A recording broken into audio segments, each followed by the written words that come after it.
آپ صلی اللہ علیہ وآلہ وسلم ہجرت کر کے مدینہ منورہ تشریف لائے تو مسلمانوں اور یہودیوں کے درمیان جو معاہدہ طے ہوا تھا، مطلب یہودیوں کا پچھلا قبائل بنو کینوکا کے ساتھ جو معاہدہ طے ہوا تھا وہ اسی قبیلے کے ساتھ بھی طے ہوا تھا، اور یہ قبیلہ بنو نزیر کے نام سے مشہور تھا۔ یہودیوں کا یہ قبیلہ بھی دوسرے یہودی قبیلے کی طرح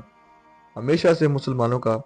غردار رہا، اور مسلمانوں کے ساتھ انہوں نے ہمیشہ ہی منافقانہ رویہ اختیار کیا، یہاں تک کہ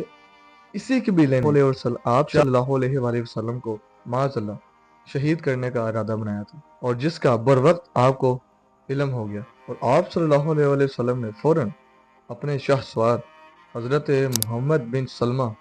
رضی اللہ عنہ کو اپنا پیغام بنو نذیر کے یہودیوں کے پاس بھیجنے کا حکم دیا، اور اس میں آپ نے فرمایا کہ تم لوگوں نے بہت بڑے جرم کی منصوبہ بندی کی ہے،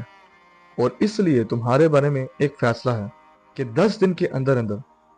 مدینہ طیبہ چھوڑ کر چلے جاؤ، ورنہ اس کے بعد کوئی بھی یہودی اگر مدینہ طیبہ میں نظر آیا تو اسے قتل کر دیا جائے گا۔ یہودیوں کو جب یہ پیغام ملا تو انہوں نے اپنے یہودیوں کے سب سے بڑے سردار عبداللہ بن ابی کے ساتھ رابطہ کیا۔ جب انہوں نے یہ ساری بات عبداللہ بن ابی کو بتائی تو عبداللہ بن ابی ان سے کہنے لگا کہ فکر کی کوئی بات نہیں،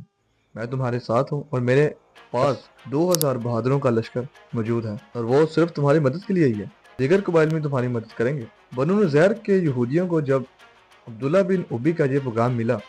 تو انہوں نے جلا وطن ہونے کا ارادہ ترک کر دیا اور اپنے قلعوں میں پناہ لے لی۔ جب انہوں نے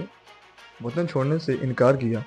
تو ادھر مسلمانوں نے بھی ان کا محاصرہ شروع کر دیا۔ بنو نذیر کے موقع پر